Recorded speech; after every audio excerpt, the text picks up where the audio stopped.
नमस्कार दोस्तों, मैं ऋषि धीरे आप सबका स्वागत करता हूं अपने चैनल हेल्थ एंड नेशन में। और दोस्तों, आज हम बात करने वाले हैं LFT यानी लीवर फंक्शन टेस्ट के बारे में और जानने की कोशिश करेंगे कि लीवर फंक्शन टेस्ट क्या होता है।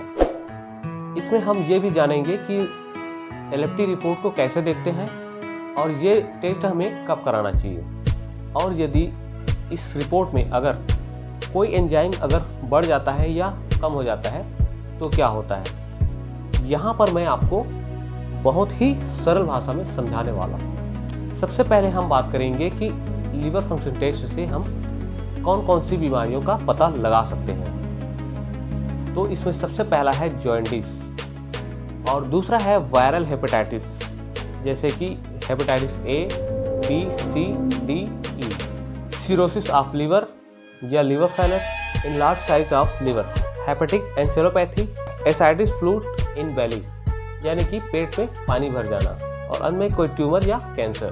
तो इन सब बीमारियों का पता LFT से लगा सकते हैं। लीवर फंक्शन टेस्ट में आपको तीन चीजें देखने को मिलती हैं। एक तो होता है इंटीग्रिटी ऑफ लीवर सेल्स, यानी कि लीवर की जो सेल होती है इसमें उसका अमाउंट देखना होता है। इसमें आता है AST और ALT।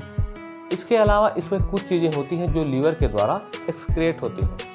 इसमें होता है बिलिरुबिन, ALT और GGT। इन तीनों को भी देखना होता है। कुछ चीज़ें जो लीवर में बनती हैं जैसे कि एल्ब्यूमिन और प्रोथ्राम्बिन, इन चीज़ों को भी देखना होता है। अब इन सभी चीज़ों के बारे में बारी बारी से बात करते हैं।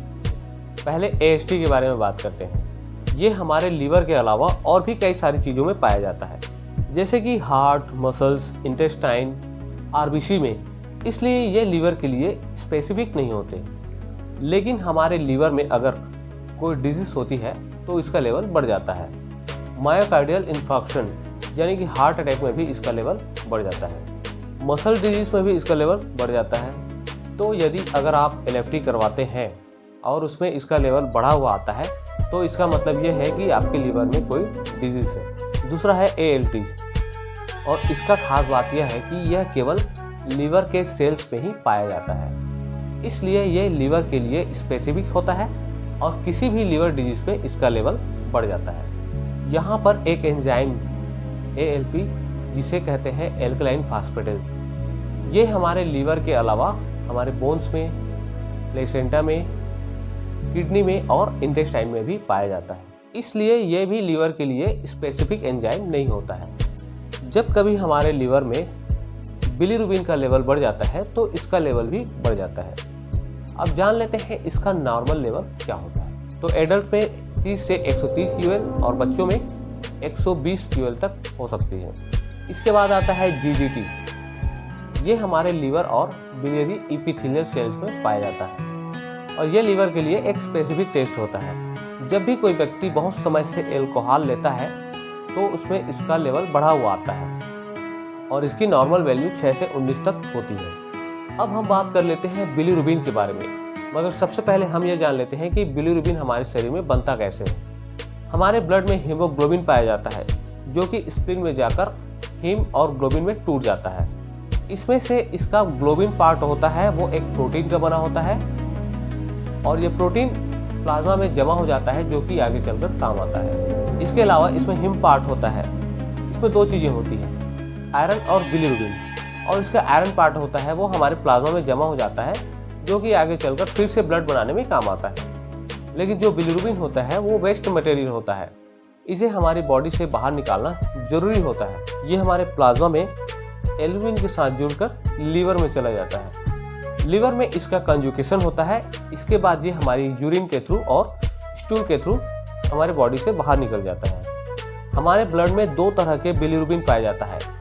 एक होता है डायरेक्ट जो कि कॉन्जुगेट होता है, यानी कि ये पानी में घुलने वाला होता है और ये हमारे बॉडी में 0.0 से 0.2 mg/dl तक हो सकता है। दूसरा होता है इनडायरेक्ट बिलिरुबिन और ये अनकॉन्जुगेटेड होता है, यानी कि पानी में अघुलनशील, और इसका लेवल हमारे शरीर में 0.2 से 0.8 mg/dl तक हो सकता है। इस तरह से देखा जाए तो इसकी टोटल वैल्यू होती है 0.2 से 1.0 mg/dl तक। तो ये नॉर्मल होता है और इतनी मात्रा अगर आपकी बॉडी में होती है तो वो नॉर्मल होती है। जैसे कि मैंने बताया कि जो इनडायरेक्ट बिलिरुबिन होता है वो अनकॉन्जुगेटेड होता है, यानी कि पानी में अघुलनशील होता है। इस कारण ये हमारी किडनी में फिल्टर नहीं होता है और ये यूरिन में नहीं आता है। और कॉन्जुगेटेड बिलिरुबिन होता है वो हमारे यूरिन में पास होता है और यूरिन में देखने को मिल जाता है। जब हमारा शरीर बिलिरुबिन को हमारी बॉडी से बाहर नहीं निकाल पाता तो उस कंडीशन को कहते हैं हाइपर बिलिरुबिनीमिया, जिसके कारण हमारी बॉडी पीली होने लगती है और इसे कहते हैं जॉन्डिस या पीलिया। और जॉन्डिस कोई बीमारी नहीं है, यह एक साइन है जो यह दिखाता है कि हमें कोई लिवर डिजीज हो चुकी है। जॉन्डिस 3 टाइप का होता है। पहला हीमोलाइटिक जॉन्डिस, दूसरा है ऑब्स्ट्रक्टिव जॉन्डिस और तीसरा है हेपेटोसेल्युलर जॉन्डिस। अब हम एल्ब्यूमिन के बारे में बात करते हैं। एल्ब्यूमिन हमारे लीवर में पाई जाने वाली एक प्रोटीन होती है। यदि किसी को लंबे समय से लीवर की बीमारी होती है तो लीवर में इसकी वैल्यू घट जाती है। इसके अलावा ये malnutrition, nephrotic syndrome, protein losing और एंटेरोपैथी में भी इसका लेवल कम हो जाता है। इसकी नॉर्मल वैल्यू 3.5 से 5.5 g/dl तक होती है।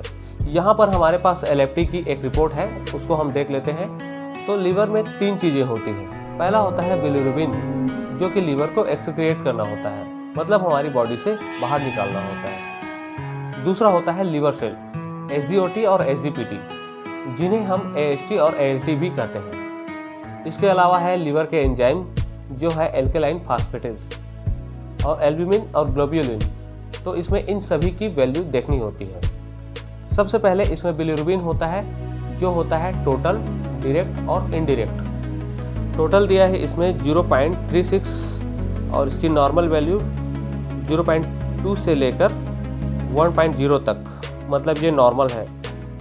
डायरेक्ट है 0.14 और इसकी नॉर्मल वैल्यू होती है 0.1 से लेकर 0.5 तक, मतलब ये भी नॉर्मल है। इनडायरेक्ट है इसमें 0.22 और इसकी नॉर्मल वैल्यू होती है 0.2 से लेकर 0.8 तक, मतलब ये भी नॉर्मल है। इसके बाद है इसमें सीरम SGOT यानी AST, इसकी वैल्यू है इसमें 24.2 UL और इसकी नॉर्मल वैल्यू होती है 0 से लेकर 35 तक, मतलब लीवर के सेल सभी ठीक हैं। इसके बाद आता है सीरम SGPT यानी कि ALT, ये इसमें दिया है 31.4 UL और इसकी नॉर्मल वैल्यू होती है 0 से लेकर 45 तक। इसके बाद है इसमें एल्केलाइन फास्फेटेज, ये इसमें 40 IU/L है और इसकी नॉर्मल वैल्यू होती है अप टू 280। लीवर के एंजाइम नॉर्मल है, मतलब लीवर में कोई पुरानी बीमारी भी नहीं है। इसके बाद हम इसमें सीरम प्रोटीन को देखते हैं। टोटल प्रोटीन है इसमें 5.1 g/dl और इसकी नॉर्मल वैल्यू दिया है 6.1 से लेकर 8.3 तक, मतलब ये कम है। एल्ब्यूमिन है इसमें 2.93 g/dl और इसकी नॉर्मल वैल्यू होती है 3.5 से लेकर 5.2 तक, ये भी कम है। ग्लोब्यूलिन है 2.24 g/dl और इसकी नॉर्मल वैल्यू होती है 2.3 से लेकर 3.6 तक, ये भी कम है। मतलब इस पेशेंट को कोई लंबी बीमारी हो सकती है या माल न्यूट्रिशन की वजह से इसका प्रोटीन कम है या नेफ्रोटिक सिंड्रोम या प्रोटीन लॉसिंग, ये सब हो सकता है और इसे कंफर्म करने के लिए दूसरे टेस्ट कराए जाते हैं। इस तरह से दोस्तों ये था LFT यानी कि लीवर फंक्शन टेस्ट। वीडियो पसंद आया हो तो इसे लाइक और शेयर कर दीजिएगा दोस्तों, और मेरे चैनल को सब्सक्राइब कर दीजिएगा ताकि मेरे नए आने वाले वीडियो का नोटिफिकेशन आप सबको मिलता रहे। तो मिलते हैं दोस्तों इस तरह के एक और इंटरेस्टिंग टॉपिक पर, तब तक के लिए जय हिंद।